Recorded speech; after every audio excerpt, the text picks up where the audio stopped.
stratégie de contenu quand on n'a rien à dire. Évidemment, hein, ça n'a échappé à personne qu'on est dans un monde du contenu, dans un marketing du contenu, et que du coup, certaines sociétés, notamment en B2B, se sentent parfois un petit peu délaissées parce qu'elles se disent qu'elles n'ont rien d'intéressant à raconter. Et on va voir dans ce webinaire que c'est complètement faux, que toutes les sociétés ont quelque chose à dire. Il suffit peut-être de trouver l'angle et la façon, mais qu'on a tous des choses intéressantes à raconter. Donc, je me présente, je suis Cindy Bétan, je suis responsable marketing de la société Cision. Donc, Cision, si vous ne nous connaissez pas encore, en fait, on est depuis très longtemps sur le marché français et on a commencé il y a plus de 30 ans. On vient d'une société qui s'appelle DataPress qui faisait des annuaires journalistes. Voilà, donc Cision, maintenant, c'est un logiciel de RP et d'influence, mais on a commencé par des bottins, finalement, journalistes. Et puis, petit à petit, la société a évolué, s'est fait racheter notamment par Vocus, qui nous a fait passer des RP au RP 2.0, en rajoutant non pas que des contacts journalistes, mais aussi des contacts blogueurs, en rajoutant les emails, les téléphones, mais en rajoutant les coordonnées sociales des journalistes pour pouvoir aller jusqu'au RP 2.0. Et puis en 2015, Cision a racheté tout cela et a rajouté dans une seule et même solution la base de données journalistes, blogueurs, la diffusion de communiqués de presse et surtout la brique intelligence média, veille média, qui parle de vous, qui parle de votre secteur, en bien, en mal, qui sont vos influenceurs, comment analyser toutes les insights qui reviennent du web, des blogs, de Twitter, etc. pour vraiment avoir une solution tout en un de RP et d'influence. Et puis récemment, l'année dernière, Cision a pris dans son groupe, dans sa famille, la société PR Newswire hors antenne pour rajouter encore un peu d'expertise RP à sa solution, avoir encore des bases de données encore plus qualifiées et puis rajouter aussi des modes de diffusion pour vos contenus, pour vos informations. C'est pour ça que le contenu chez Cision, c'est quelque chose d'important. Voilà, donc on est un des partenariats assez forts avec les Press Club, mais aussi la DTEM, le marketing, les RP, les journalistes. Et puis, on a plus de 4000 clients en France. Donc, notre vision des RP, et c'est pour ça qu'on fait ces webinaires, c'est une vision élargie. C'est qu'aujourd'hui, les RP ont toute leur place dans ce monde du contenu, justement, puisque le but, qu'on soit marketing ou qu'on soit attaché de presse, évidemment, c'est de savoir relayer ces contenus. On va tous passer de plus en plus de temps à construire une stratégie de contenu et à élaborer des contenus. C'est bien dommage s'ils n'arrivent pas à être relayés, que ce soit par la presse, par les blogs ou à être viralisés sur les réseaux sociaux. Donc, on a vraiment une vision élargie des RP qui touche à des considérations très modernes et très marketing finalement, qui sont la visibilité, la notoriété, l'e-réputation, l'influence et aussi l'engagement. Alors, notre expert du jour pour parler contenu, et on est vraiment ravis de l'accueillir, il fait beaucoup de conférences, il fait beaucoup de formations, c'est lui-même un influenceur et pourtant, il m'avouait il y a quelques minutes que c'était son premier webinaire. Donc, je suis vraiment ravie de l'accueillir. Il s'agit de Fabrice Frossard. Pour vous décrire brièvement, vous avez quand même un background très journaliste. Vous avez 20 ans de journalisme B2B derrière vous. Même plus en fait. Oh là là, Même non, plus non, en je t'ai fait. plus. Mais après ça fait vieux, après ça fait très old. Mais effectivement j'ai commencé le journalisme très très jeune. J'ai commencé à 18 ans parce que je venais d'une famille de journalistes. Et j'ai fait l'essentiel de ma carrière dans le journalisme, alors qu'on appelle aujourd'hui professionnel ou B2B. Donc j'ai bossé, j'ai commencé en fait dans le journalisme culturel, musical, pour passer après dans l'IT, puisque j'ai travaillé très longtemps au groupe Test. J'étais rédacteur en chef de décision informatique, j'ai collaboré à 01, j'ai travaillé avec DG. Ensuite, je suis passé au groupe InfoPro, InfoPro Digital, où j'étais directeur éditorial web, en plus d'être rédacteur en chef du site usinenouvelle.com. Après, j'ai fait du marketing avec Edicialis et après, je suis passé du côté obscur en passant dans la communication et en travaillant dans des agences de com en tant que responsable du digital, de l'influence, planning stratégique, etc., etc. Avant de de me lancer dans cette aventure de créer ma propre agence, donc Faber Content, que j'ai créé il y a 2 mois. Donc c'est assez récent, où j'essaye de transmettre aux entreprises un peu tout ce que je peux avoir acquis sur le contenu, sur l'information, le traitement de l'information et sur évidemment Internet et le digital, puisque ça a été quand même l'essentiel de ma carrière, puisque Oui, vous avez j'ai pris le travaillé virage sur les digital, enjeux digitaux. on t'a pris, on se tutoie dans la vie, donc on va se Ouais, tutoyer on se pendant le tutoie, on webinaire. peut faire genre, T'as genre pris Zoom, ouais. le virage digital très tôt. D'ailleurs, t'es passé blogueur tu as été blogueur assez tôt, enfin, je veux dire assez précurseur hein, Ouais, je crois que j'ai dans le lancé mon blogging. premier blog en 97. Mm. Et aujourd'hui, effectivement, 97. avec toute cette expérience et toutes ces vies que tu as eues, tu fondes ta société de contenu Faber Content. Et alors, Ouais. j'ai une première question de Vincent, mais tu pourras y répondre tout au long de ta présentation si tu veux, mais ça me paraît intéressant. Et merci Vincent de la poser.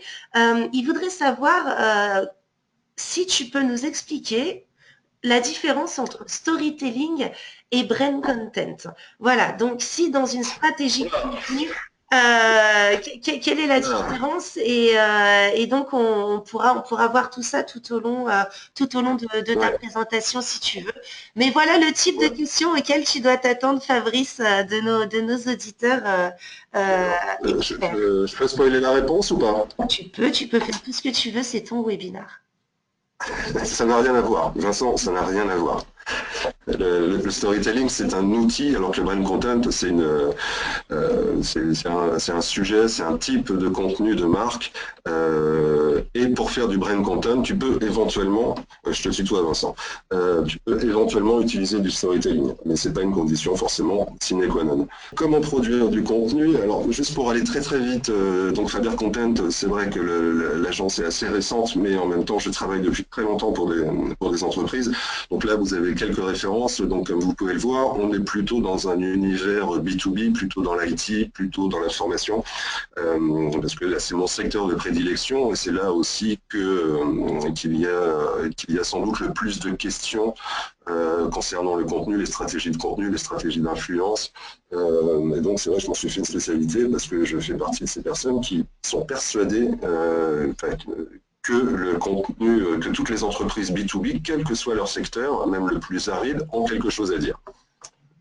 Donc voilà, je ne vais pas m'éterniser sur les références et je vais commencer tout de suite, si vous en êtes d'accord, sur les changements qu'il y a eu aujourd'hui, parce que le monde change très très vite et c'est vrai qu'en marketing, on est souvent dans une logique d'un tunnel, ce qu'on appelle le funnel de conversion, où en gros nous sommes dans un monde très linéaire, c'est-à-dire on commence par la visibilité, ensuite ce qu'on appelle la considération, l'évaluation, les gens ensuite vont vous contacter, donc ça va faire ce qu'on appelle des leads, et ensuite vous allez vous ingénier à convertir ces leads en vente, et après votre job ça va être de fidéliser votre audience et vos clients. Alors, malheureusement, aujourd'hui, ça se passe plus tout à fait comme ça. Le monde n'est plus aussi linéaire qu'il aurait pu l'être. On est arrivé dans un monde tout à fait dynamique et le parcours du prospect, il est délinéarisé, il s'opère dans une boucle avec des multiples points de contact. Là, je vous ai mis une slide sur le tunnel d'achat dynamique du cabinet Altimeter qui explique quoi? Que en fait, les points d'entrée de votre public, il est multiple et vous ne savez pas où la personne va entrer dans votre boucle, va vous contacter. Aujourd'hui, c'est très très difficile.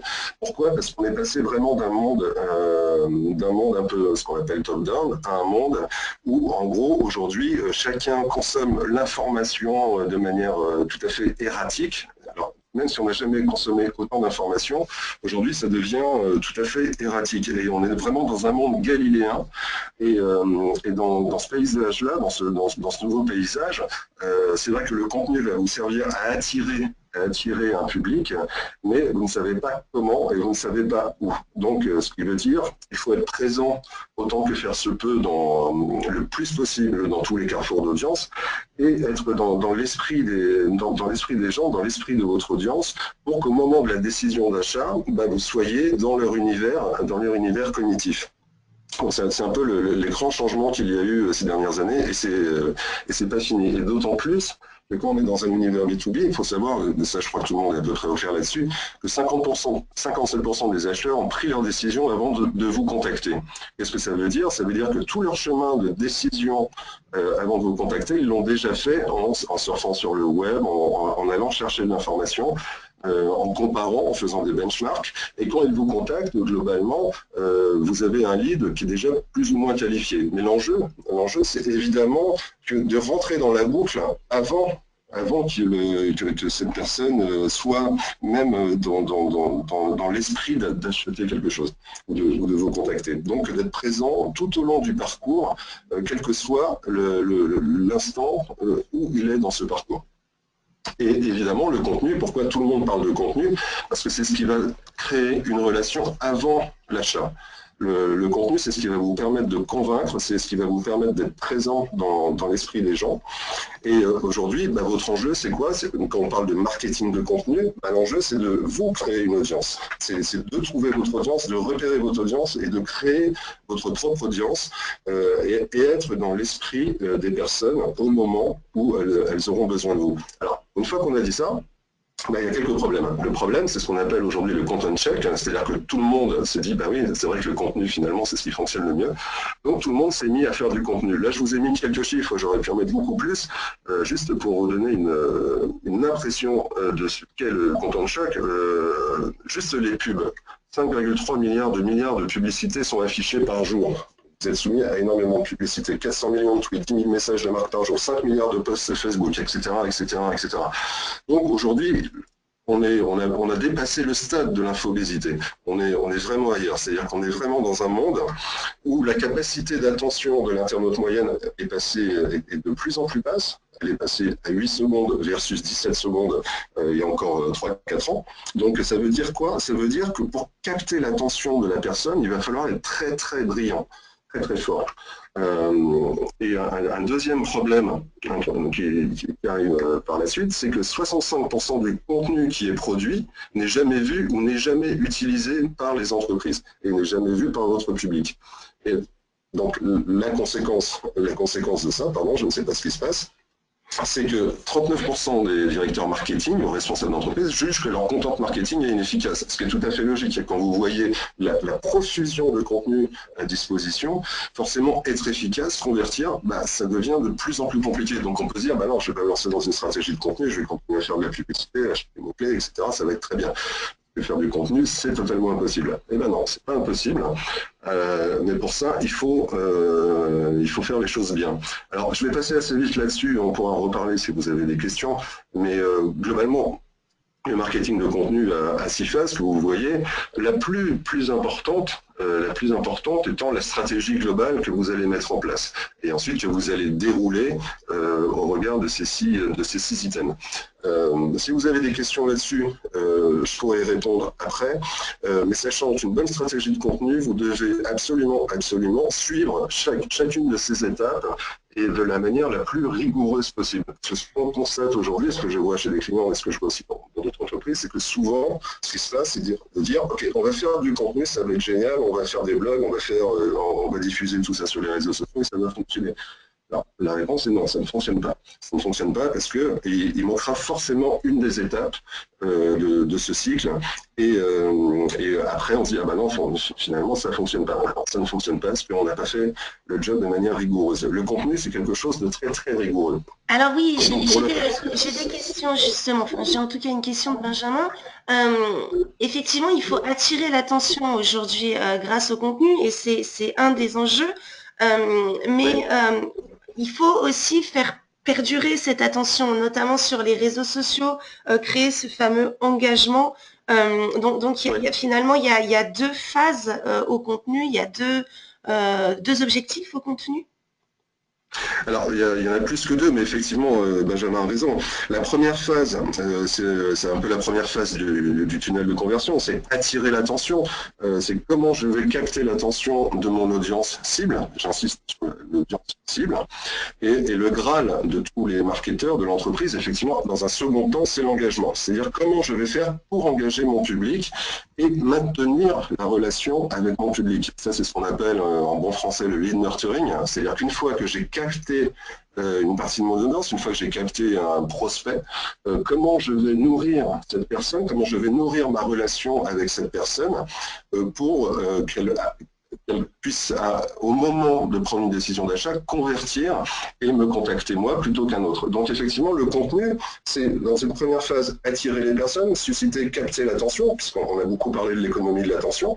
Et donc ça, c'est le premier enjeu. Le second enjeu, c'est une fois qu'on a eu l'attention de la personne, c'est comment on maintient cette attention de manière plus ou moins lâche et comment on reste dans l'esprit de ces personnes. Encore une fois, si vous voulez acheter une voiture, si vous êtes fabricant de voitures, la bonne idée, c'est de maintenir cette attention en nourrissant régulièrement cette personne avec des contenus liés à votre marque.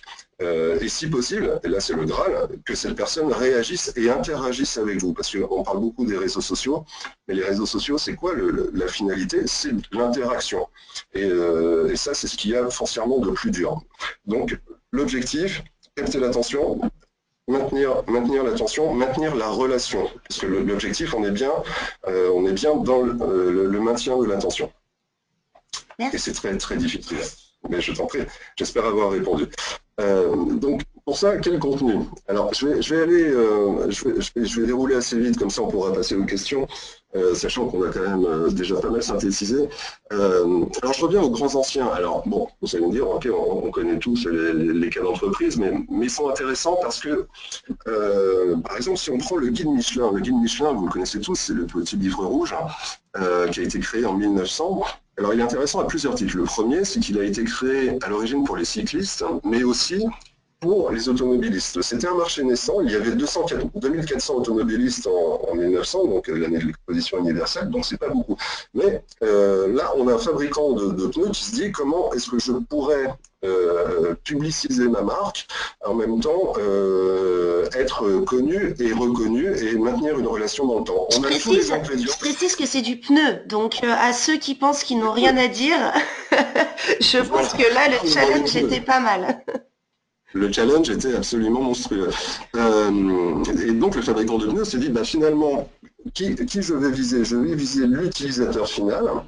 Comme ça, je vais rester dans mon esprit. Quand ils vont dans un garage, quand ils iront dans un garage demain, ils auront tendance à acheter du pneu Michelin plutôt qu'un pneu concurrent. Et là, ce qui est intéressant dans ce guide, d'abord, c'est la notion de guide. Donc, on est encore une fois, on est en 1900. Il faut savoir que les stations-service, c'était pas vraiment ça. Que les cartes routières, c'était pas vraiment ça.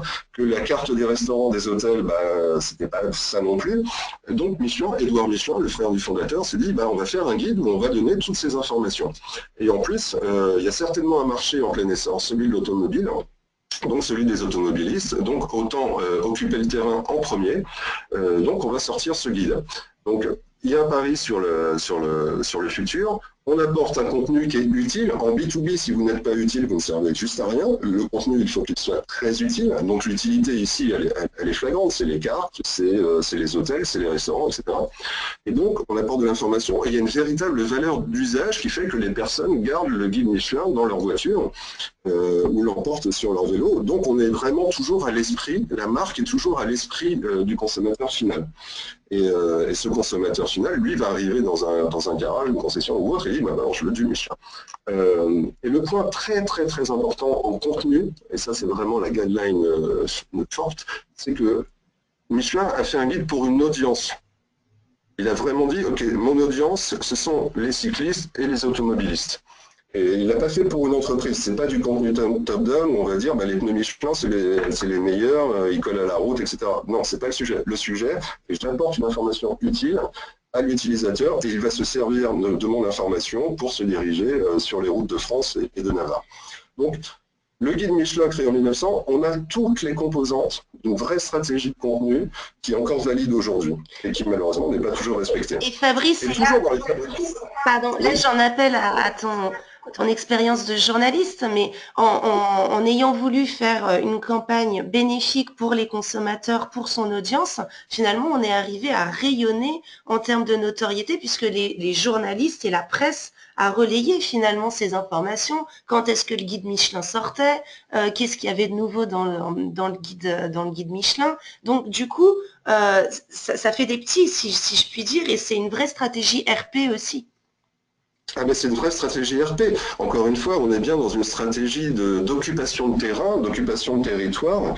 Et donc, effectivement, tu parles du guide Michelin aujourd'hui qui est connu pour les restaurants. Est-ce que qui va avoir une étoile, deux étoiles, Donc, on a créé un véritable événement autour de ce rendez-vous parce on le verra plus tard, mais il y a aussi une autre notion très importante dans le contenu qui est la notion de rendez-vous. C'est-à-dire que si vous voulez entretenir une relation avec votre audience, il faut maintenir cette relation en créant des rendez-vous. Le guide annuel Michelin, c'est un rendez-vous. De la même façon, toujours dans les pneumatiques, comme quoi, même sur des choses un peu arides, on peut faire des choses, le calendrier Pirelli s'inscrit exactement dans la même lignée. Créé en 1963 par la filiale anglaise, pas italienne de Pirelli, l'idée c'était de dire, ben voilà, il y a les calendriers des routiers avec des pin-ups, des choses un petit peu vulgaires, etc. Mais comment est-ce que l'on pourrait entretenir une relation avec nos clients, nos meilleurs clients, ceux qui achètent le plus de pneus, donc les concessionnaires, les fabricants, etc. Et ben on va leur proposer un calendrier, parce qu'on est dans un univers routier, et un calendrier, alors non pas de pin-up, mais de très belles femmes, très connues, prises en photo par de très grands photographes. Donc on va créer un objet de luxe, on va surfer sur l'érotisme, et on va aussi jouer sur la pénurie. Le calendrier Pirelli, c'est au début quelques milliers d'exemplaires, aujourd'hui c'est 500 exemplaires. Donc avoir un calendrier Pirelli, ça devient quasiment statutaire. Et là aussi la notion de rendez-vous, elle me semble assez évidente, un calendrier. On est bien dans du brand content là. Là on est dans du brand content pur et bien. Bon, c'est pour Clément qui voulait être rassuré, vous avez complètement raison. Et j'ai une autre question de Laure qui me dit, à chaque fois là, on a quand même été dans des logiques B2C, même si leurs clients étaient peut-être plus des garagistes. Oui, alors, c'est une très très bonne remarque. C'est une très bonne remarque. Quand vous êtes sur du B2B, vous avez plusieurs solutions pour communiquer. La première solution, c'est de dire, je vais parler uniquement à mes acheteurs ou mes clients finaux, qui peuvent être des industriels, Ok, ça c'est la première stratégie. La seconde stratégie, c'est de dire, je vais faire rayonner ma marque au travers du grand public. Donc c'est le cas de Michelin, c'est le cas de Pirelli. Et comme ça, en faisant rayonner ma marque, en occupant le terrain, donc comme tu l'as remarqué, c'est vrai qu'après ça fait parler dans la presse, ça crée des rendez-vous, donc ça crée de la présence terrain. Et moi, quand je suis acheteur je sais pas, fabricant d'automobile, mais je suis acheteur, ou je suis concessionnaire et je dois acheter des pneus, je vais à la fois avoir à l'esprit la marque, donc Michelin ou Pirelli, et je vais aussi avoir la pression du consommateur final. Donc on est sur un billard à trois bandes. Et c'est ça la beauté un peu du contenu en B2B, c'est qu'on n'est pas forcément dans la relation directe acheteur-vendeur. On est sur une relation à trois, c'est-à-dire l'acheteur, le vendeur et le client final. Et donc si vous travaillez sur votre réputation, puisque c'est ça le sujet, sur votre territoire de marque, vous allez être dans l'esprit des consommateurs finaux, qui eux-mêmes indirectement vont mettre la pression sur l'acheteur. Donc c'est effectivement, on est dans un univers B2B. Michelin, c'est du B2B et du B2C. Mais il faut savoir que la plus grosse partie de leur chiffre d'affaires est faite sur le B2B, sur les pneus d'avion, etc. Donc on n'est pas sur une relation directe. Et c'est ça qui est important. L'influence, c'est quoi? Être influencé à un moment, c'est c'est mettre la pression sur un tiers pour qu'il fasse quelque chose. Et là, on est tout à fait dans cette logique-là. De la même façon, sur les contenus, donc il y a la notion de rendez-vous qui est importante, ça on l'a vu, la notion d'utilité. Après, il y a la question de l'expertise, la légitimité et la preuve. Et là, je pense que tout le monde connaît, et si ce n'est pas le cas, la vidéo est cliquable, Blendtec, qui fabrique des mixeurs. Et là, c'est un cas absolument fabuleux, c'est un cas d'école, c'est pour ça que je me permets d'en parler. Blendtec, en fait, c'était une société qui fabrique des mixeurs, et c'était une société constitué uniquement d'ingénieurs. Et ces ingénieurs étaient persuadés que la qualité intrinsèque du produit suffisait à le faire vendre. On sait tous aujourd'hui que c'est définitivement pas le cas. Donc au bout d'un moment, malgré toutes leurs tentatives de placement, de publicité, etc., les ventes décollaient pas. Ils ont engagé enfin un directeur marketing qui s'est baladé un peu dans l'entreprise et il a vu des sciures de bois dans l'atelier. Il a dit, est-ce qu'on pourrait éventuellement mixer du bois ou tout autre objet? La réponse a été oui. C'est-à-dire, ah bah super, je vais le filmer. Et il y avait un nouveau média qui arrivait, 2004-2005, qui s'appelle YouTube. Et donc, ce directeur marketing a eu l'intelligence de dire, bah tiens, il y a un nouveau média, on va essayer de l'exploiter en proposant des vidéos de notre produit. Et depuis, c'est devenu absolument culte. Donc, du moment où ils ont commencé, ils ont fait plus 1000% de ventes. Plus 1000%, ce qui est absolument monstrueux. Et ils mixent n'importe quoi. Pardon, et Mix, alors le vrai truc, le vrai point, puisqu'on parle de storytelling, le point de tension du storytelling de Blendtec, c'est de prendre des nouveaux objets. Un iPhone sort, bah, il va prendre l'iPhone, est-ce qu'on peut le mixer? Oui. Le nouvel iPad? Oui. Etc. etc. Donc il y a vraiment cette notion de rendez-vous, cette notion de spectacularisation, et surtout la preuve, okay, mon mixeur est vraiment le meilleur. Alors on peut supposer quand même que les dames ont été assez bien étudiées. Et en plus, il y a un côté, vous regardez la vidéo, pour ceux qui ne connaissent pas, il y a un côté décalé, très fun, très années 70, très kitsch. Donc il y a vraiment toutes les notions de mise en scène, de storytelling, c'est super bien fait. Et donc vous voyez que ces trois exemples, et il y en a évidemment plein d'autres, sont la quintessence vraiment de ce que peut être le contenu en B2B. Et alors la question c'est, ok, mais moi je fais quelque chose d'un peu austère, donc comment je fais? Alors Fabrice, avant oui. de te laisser continuer, j'aimerais que tu gardes en tête une remarque de Marie-Lise qui dit Oui. quand on a un produit, c'est simple. Je suis pas complètement d'accord avec Marie-Lise, mais en tout cas pour dire quand on a un service, est-ce que c'est différent? Donc peut-être dans tes prochains exemples, si tu peux penser peut-être aux personnes qui n'ont pas de choses concrètes. Voilà. Merci. Absolument. Merci beaucoup de cette remarque. Alors, service ou produit, fondamentalement, on est à peu près dans les mêmes, dans les mêmes sujets. Mais bon, là, encore une fois, c'est comment je commence. Par où je commence, par où je prends les choses. Alors, j'aurais pu vous parler de plein d'autres choses, de la valeur, votre valeur, les missions, etc. Bon, c'est pas le sujet du jour là. J'essaye vraiment de vous apporter un peu d'inspiration. Comment on commence? Bah, c'est très simple, c'est très basique. Vous demandez à vos clients. Vos clients, pourquoi est-ce qu'ils achètent votre produit ou vos services? Pourquoi? Quels sont les besoins de vos clients? Il faut répondre aux besoins des clients. C'est peut-être un peu tarte à la crème, mais je vois encore tellement d'entreprises qui ne le font pas. Donc, que ce soit vos interlocuteurs, vos prospects, vos clients, ils ont des attentes. Il faut répondre à ces attentes. Et le meilleur moyen d'y répondre, bah, c'est de leur demander. Après, c'est identifier qui potentiellement a besoin de votre service. Donc là, on est vraiment dans du marketing absolu. Pourquoi est-ce qu'une personne serait intéressée? Quelle est la perception de votre offre? Est-ce qu'elle est perçue trop chère, pas assez chère, brillante, pas brillante, etc. Quel bénéfice vous allez apporter à votre client? Alors, comment l'aider? Le maître mot vraiment en contenu B2B, c'est l'aide. Aujourd'hui, on est tous des professionnels, on a tous des métiers qui se complexifient de plus en plus, qui se verticalisent de plus en plus. Avec le digital, c'est vrai que tout ça devient extrêmement compliqué. Et donc, nous sommes tous à chercher des solutions pour être plus efficaces, plus performants, pour gagner du temps ou autre.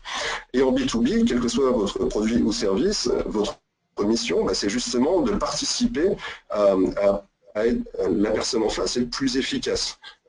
Si je vends un logiciel, ce logiciel, bah, il y a une promesse. Donc c'est quoi la promesse et en quoi elle va aider cette personne, etc., etc. Donc le marketing de contenu se fonde vraiment là-dessus, sur accompagner les personnes, leur apporter un bénéfice. Et si vous répondez à toutes ces questions, vous pouvez réellement commencer à vous lancer dans une stratégie de contenu. Le meilleur exemple que j'ai de ça, c'est une boîte qui s'appelle Groove, que vous connaissez peut-être, qui fait du helpdesk, pas quelque chose de super sexy, on est dans du service pur et dur.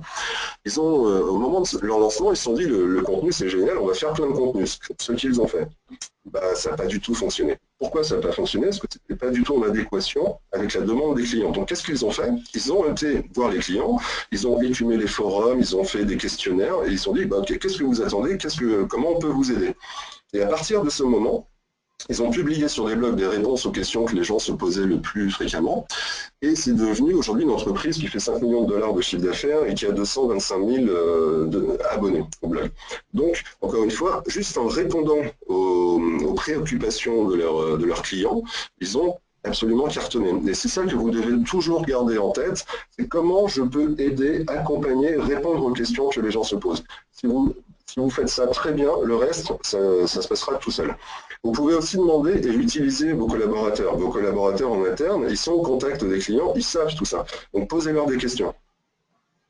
Alors, que vous ayez un produit toujours aride, il y a une stratégie qui s'appelle le contenu en pétales. Alors bon, c'est assez poétique, mais par exemple, vous êtes une marque qui s'appelle Gore-Tex. Vous fabriquez des matériaux isolants de la pluie, du froid, etc. Donc vous n'allez pas forcément parler du matériau, parce que ça va intéresser personne, hormis quelques spécialistes. En revanche, qu'est-ce qu'ils ont fait? Gore-Tex, ils ont créé un magazine et un blog où ils donnent des conseils, là vous voyez par exemple comment courir, là c'est assez d'actualité je trouve, comment courir quand il fait très froid, ils donnent aussi des spots à explorer quand vous faites du camping, etc. Et donc ils parlent vraiment de tout ce qu'on peut faire, ce en quoi leur technique peut être utile, leurs vêtements peuvent être utiles. Et ils ont décliné ça sur blog, site, etc., etc. Donc là, on est bien dans une stratégie de billard à 3 bancs, c'est-à-dire qu'on parle au public final, le jogger, l'aventurier, le campeur. Et encore une fois, au moment d'acheter, au moment de la décision d'achat, vous allez voir si le vêtement que vous voulez acheter est Gore-Tex ou pas. Voilà, c'est ça la stratégie dont on parlait tout à l'heure, c'est la même que l'histoire. C'est pas toujours possible du coup, parce que comme me le dit Véronique, elle apparemment, elle s'occupe de la promotion d'un outil qui n'est absolument pas utilisé par le grand public, même de près ou de loin, du style machine à outils coupant, fluide d'usinage. Je vais y venir. Je vais y venir. Je vais y venir. Je vais y venir. Mais là, ce qui est important de comprendre, c'est que si vous avez des produits un peu difficiles, un peu techniques, là, vous allez promouvoir l'usage et vous allez faire du contenu, parce qu'ils ont vraiment créé un média, au même titre que Red Bull a créé un média, au même titre que Airbnb, où on va parler au client final. De toute façon, la valeur d'usage, c'est quelque chose qui revient tout le temps. La valeur d'usage. Oui, absolument. C'est vraiment la clé du... D'accord. C'est la clé. C'est la valeur d'usage et le bénéfice. C'est les deux clés absolues du contenu. De la même façon, puisqu'on parle de service, tout le monde connaît PayPal, plus ou moins. Et PayPal, pour communiquer, bon, c'est pas toujours simple.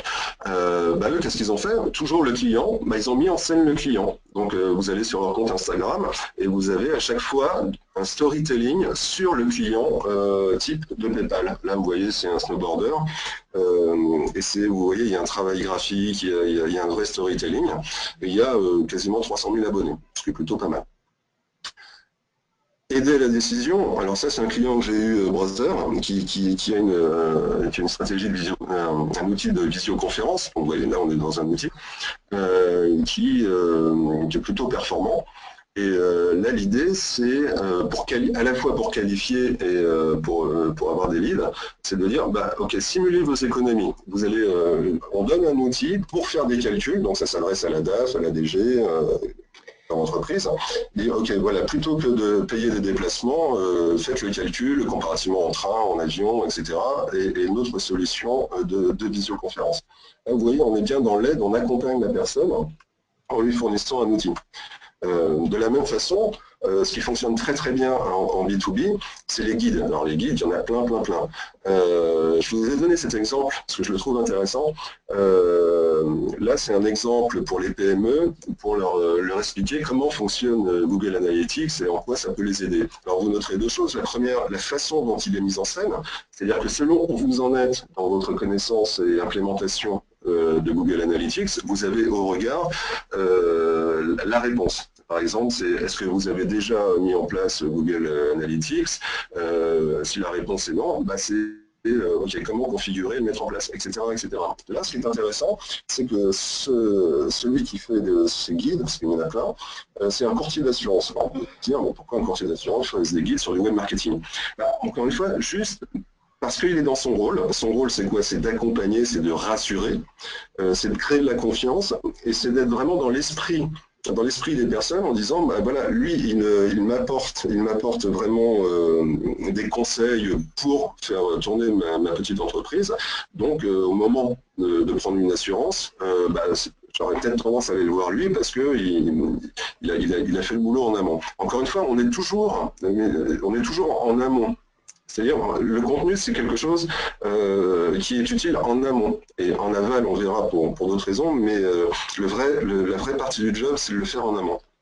De la même façon, tout le monde, j'espère, connaît HubSpot, qui est un des rois vraiment du marketing de contenu. Alors, ce serait très très long d'en parler de A à Z, mais HubSpot passe son temps à nourrir la relation en fournissant des outils, en fournissant des formations, en accompagnant les prospects. Et au bout d'un moment, ils sont tellement présents dans votre univers dès qu'on parle de marketing et surtout de marketing de contenu, puisqu'ils font un logiciel de CRM, ils font pas mal de logiciels, qu'au moment de choisir, il y a de fortes chances que ce soit eux que vous alliez voir parce qu'ils vous ont aidé tout au long de votre parcours, depuis la formation, c'est quoi le marketing de contenu, comment on fait, comment on acquiert des leads, comment on met tout ça dans un CRM, sachant qu'ils fournissent les outils et les briques à chaque fois.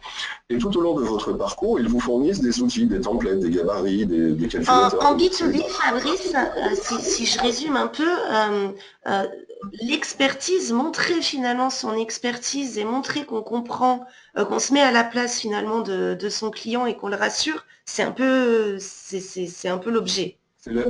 C'est le fondamental du marketing en B2B, absolument. C'est vraiment, on est expert, et cette expertise, on la met au service de nos clients futurs. Et est-ce qu'on peut se permettre, je sais pas, d'être peut-être plus fun, je sais pas, est-ce qu'on a d'autres choix finalement?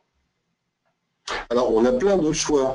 Et là, j'y viens juste après. Pas de problème, pardon. J'y viens juste après. Alors, bon, donc voilà, maintenant, l'incise est bonne parce qu'effectivement, on est vraiment dans cette expertise et l'accompagnement des personnes, que ce soit l'aide à la décision ou l'aide à réaliser quelque chose. Et après, cette inspiration-là, où vous allez la chercher? Il y a plein de façons d'aller la chercher. Donc là, je vais être très court et très rapide, parce que je ne le vois jamais, c'est de mettre en place une veille. Mettez vraiment, faites de la veille, parce que c'est là où vous allez comprendre vos clients, c'est là où vous allez comprendre les attentes, et c'est là où vous allez pouvoir aussi être inspiré. Donc j'insisterai.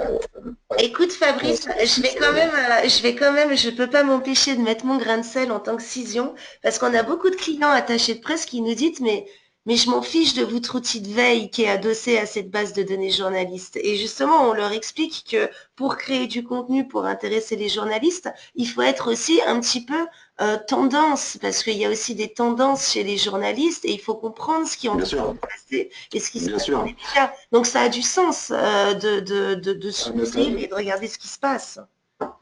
Ça a totalement du sens. Encore une fois, il faut être dans ce qu'on appelle le zeitgeist, pour être un peu savant, c'est-à-dire être dans l'humeur du temps, les tendances.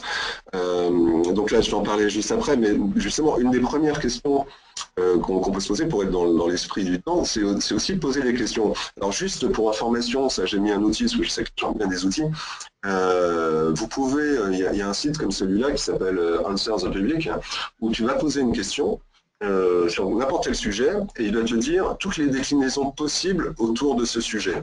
Et en fait, il va constituer cette base de réponses autour justement d'une veille qui a été faite sur les mots-clés, sur les requêtes Google, etc., etc. Et il faut vraiment jouer dans la tendance. Il faut vraiment être dans la tendance aussi de vos concurrents. C'est-à-dire que si vraiment vous n'êtes pas inspiré, vous pouvez commencer par espionner les autres. Donc là, il y a plein d'outils pour faire ça. Je vous conseille celui-là, Spyfoo, qui permet d'espionner, entre guillemets, d'espionner gentiment, mais c'est-à-dire quelle est la stratégie, quels sont les résultats. Il ne faut pas hésiter à copier. Et Maintenant, je peux avoir Véronique des me tas dit, d'âmes. Véronique me dit qui crée la tendance. Mais à la limite, peu importe, non? Alors, qui crée la tendance? Bah voilà, typiquement, sur cette slide, comme tu peux le voir, les tendances, c'est quoi? Alors, ça peut être plusieurs choses. Alors, ça peut être un phénomène. Et il faut rebondir dessus. Là, Pokémon, en 2016, ça a été le phénomène absolu.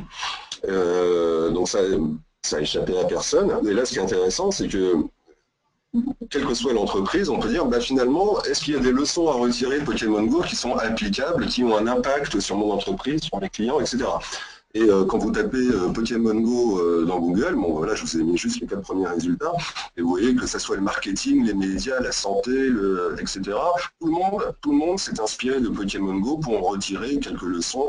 Et donc là, on est vraiment dans l'exemple absolu du tendance hacking, de dire, ben voilà, il s'est passé un phénomène et je vais rebondir dessus, comme ça c'est bon pour mes mots-clés, c'est bon pour mon image, et si j'ai rien à dire, bah, pour le coup, j'ai forcément quelque chose à dire en m'inspirant d'un phénomène. Et la tendance, pour te répondre, les tendances, bah, elles sont créées, c'est un peu dialectique, elles sont créées évidemment par les médias, les blogueurs, et par un phénomène qui peut arriver dans l'environnement.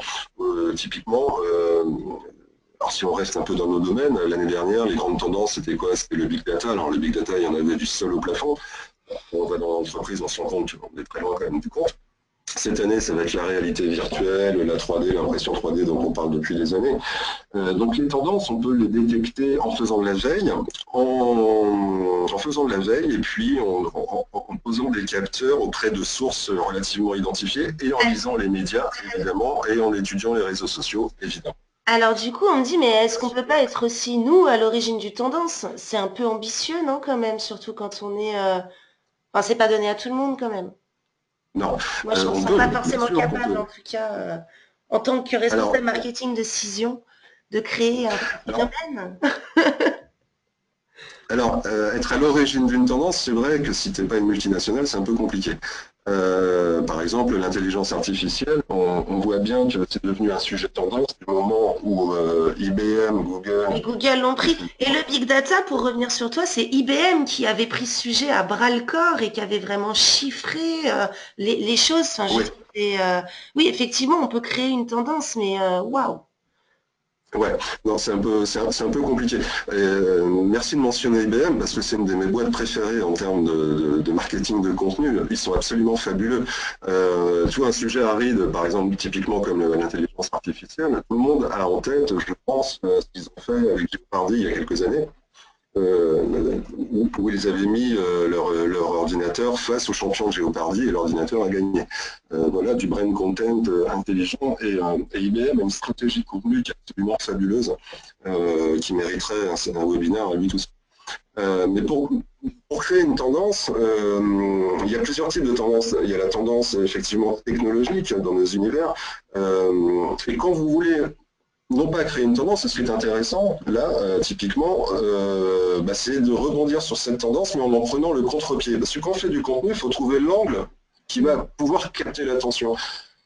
Aujourd'hui, une des grandes tendances, justement, sociétales, parce que les tendances sont souvent sociétales, c'est la peur du remplacement du travail humain par des robots. Donc tout le monde parle de ça, de McKinsey, BCG, etc. Donc c'est devenu un sujet très circulant. Un papier, un article qui a vraiment, vraiment cartonné en 2016, c'est celui-là, qui est publié sur Slack, je crois, suite à des conférences.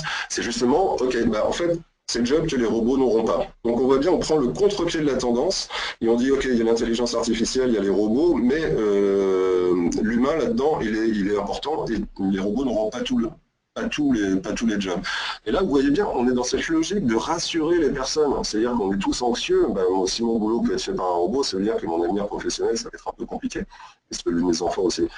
Donc là, on est bien aussi dans cette logique de réassurance. C'est-à-dire de dire, attendez, calmez-vous, il reste plein de boulot encore qui ne seront pas pris par les robots. Donc vous voyez, on est bien aussi dans cette relation de dire, je vais rassurer mon audience. Et toujours en jouant sur les tendances, mais en trouvant, en rebondissant dessus et en réfléchissant un peu à quel angle je peux prendre avec ces tendances. Alors bon, celle-là je vais passer vite. Celle-là je l'aime bien parce que justement pour répondre à ta question tout à l'heure, on n'a pas besoin d'être cool quand on fait des produits. On n'a pas besoin de faire la pub, la vidéo qui va être vue par 300 millions de personnes. Là on est sur une boîte qui fait du décolletage. Donc un truc un c'est peu, pour Véronique. un tout petit peu pointu, et qui s'adresse, on est vraiment dans une logique là pour le coup de fournisseurs et d'acheteurs. Alors cette entreprise, Bouvra Perna, qu'est-ce qu'elle a fait? C'est intelligent. À chaque fois qu'elle a fait un nouveau produit, elle l'a mis dans un catalogue en ligne, accessible évidemment par les moteurs de recherche, et à force de créer des produits, elle s'est retrouvée des milliers de références, et donc elle a travaillé sur ce qu'on appelle la longue traîne. Donc, à savoir que si vous cherchez un produit X fait par extrusion, il y a 90% de chances que vous tombiez sur la page de Bouvra Perna. Par ailleurs, comme vous voyez, il y a une vidéo là sur le côté gauche de la slide qui démontre un produit fabriqué par Bouvra Perna. Franchement, elle n'est pas cool, hein, elle ne va pas buzzer, c'est pas Obama. Mais si moi je suis acheteur de produits dans l'industrie, je vais regarder cette vidéo et je vais dire, ah oui, ok, ce produit, là, il a vraiment ça, ça, ça comme avantage. Et donc là, il s'adresse vraiment à un segment bien particulier, mais comme c'est bien fait, ça suffit largement. Donc, Mais quel que je soit... pense, excuse-moi Farid, je te coupe, mais je voulais quand même donner un petit peu le truc. Je pense que Google et le référencement, des fois, faut pas non plus chercher plus loin. Et d'ailleurs, tu proposes des formations en SEO. Je pense que c'est pas anodin. C'est une stratégie de contenu B2B. À un moment donné, faut pas non plus forcément inventer le truc complètement Non, incroyable. Et puis, back to the non. basics. Hein, donc, Back to, Google back est to, quand même... back to basics. Ouais, Absolument. Non, mais absolument. Une des erreurs, et moi une demande que j'ai souvent, c'est comment est-ce qu'on pourrait faire buzzer nos ouais, produits. Là, j'en dis, compliqué. voilà, ouais, ça va être compliqué. Ou alors ça va demander des moyens tellement colossaux que globalement, ça calme assez vite. Mais effectivement, en jouant sur les fondamentaux du web, c'est-à-dire le référencement, le contenu, qui sont évidemment intimement liés, vous allez toucher votre cible, quoi qu'il arrive. Dans l'exemple de Bouvra Perna, qui en plus fait du marketing automation, pour entretenir la relation avec ses parties prenantes, ils ont tout compris. Ils ont tout compris et ils ne cherchent pas le buzz, ce n'est pas leur sujet. Leur sujet, c'est de toucher leur cible et de leur apporter les produits qui vont bien et entretenir la relation en disant oh, regardez, vous avez acheté ça, mais ça c'est pas mal. Donc Donc là, voilà, par et là, contre, en revanche, et je le dis parce que je sais que notre audience est quand même très RP, hein, comme ils viennent quand même d'une audience cision. Pour le coup, c'est une stratégie B2B qui fonctionne très bien en termes de génération de leads, en fait. Mais en ouais, revanche, d'un point de vue RP, stratégie RP et notoriété, peut-être c'est peut-être pas la bonne technique. non. Mm. Non, mais bon, là, dans le cas de l'industrie, c'est pas tellement le sujet, en fait. Enfin, quoique, parce que maintenant, plein de gens vont connaître Bouvra Perna, grâce à Mm. moi. Ah, c'est vrai. Non, mais dans une stratégie ERP, effectivement, il va falloir prendre d'autres angles d'attaque, qui peuvent être la prise de parole des personnes, l'organisation d'événements, des coûts. Enfin, il y a plein. J'ai mis une synthèse à la fin, j'aurais pas le temps d'en parler, mais vous pourrez consulter les slides et je mettrai sur le site l'intégrale de la présentation, en fait, qui est quasiment le double de ce qu'il y a là. Et s'il y a des questions, évidemment, j'y répondrai. Alors justement, là encore une fois, même si on n'est pas dans du sexy, il faut être aussi malgré tout visuel. Donc ça, aujourd'hui, vous le savez, la capacité de traitement visuel est 3 fois supérieure à la capacité de lecture. Là, j'ai plein d'exemples. Par exemple, un fabricant de bocaux, de verre qui utilise Pinterest et qui a, ma foi, pas mal d'abonnés. Alors, General Electric, qui est sans doute avec IBM un des plus grands pourvoyeurs de contenu en B2B. Là, vous voyez sur Instagram, ils mettent de superbes visuels et ils racontent, ils font un peu de storytelling là, sur les éoliennes, sur les locomotives. Donc c'est une stratégie qui fonctionne assez bien, à condition que les visuels soient beaux. Là, tout à l'heure, je vous parlais de Ninjoin. Il faut vos clients, vous pouvez aussi scénariser un peu leur témoignage. Là, c'est une boîte qui s'appelle Kongsberg Maritime qui a fait une vidéo pour vanter les mérites de l'utilisation de Midjourney. Vous regarderez la vidéo, c'est un mix entre Mission Impossible et James Bond. Et c'est redoutablement efficace. Par pareil, Lufthansa, c'est pas très sexy, ils font de très belles infographies, et la grande tendance aujourd'hui, c'est ce qu'on appelle les infographies interactives. Sur la gauche, là, vous voyez Future Vision, c'est quoi? C'est RS Component, qui est un vendeur de composants électroniques, qui a fait une infographie interactive où vous choisissez l'année et il vous dit l'évolution du produit et du secteur au regard de l'année choisie. C'est très très bien fait. Bon, il faut être drôle. Toujours RS Component, vous voyez, il parle de domotique façon Jedi. Manutan, que vous connaissez, qui est mutation machine-outil, etc., qu'on fait une série de type Bollywood, assez sympa. Donc on peut être drôle. On peut être drôle, bien sûr, mais tout est permis. Tout est permis. C'est l'imagination au pouvoir. Mais ce qui est très important, c'est la première chose. Bon, c'est d'avoir un angle, évidemment, parler à vos clients, mais c'est de créer des rendez-vous. Pour ceux qui ne connaissent pas, par exemple, Marie Nicker, du cabinet KPCD, publie tous les ans une étude sur Internet, sa vie, son œuvre, et où ça va aller.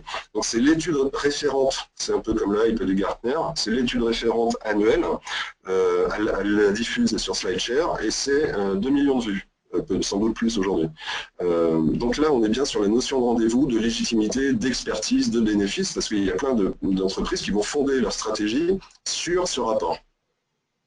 De la même façon, vous créez un rendez-vous, et avec le rendez-vous, il faut avoir un gimmick. Alors là, le gimmick, pour ceux qui ne connaissent pas, c'est le Whiteboard Friday, qui est fait par une entreprise qui s'appelle Moz, spécialisée en référencement et en marketing de contenu.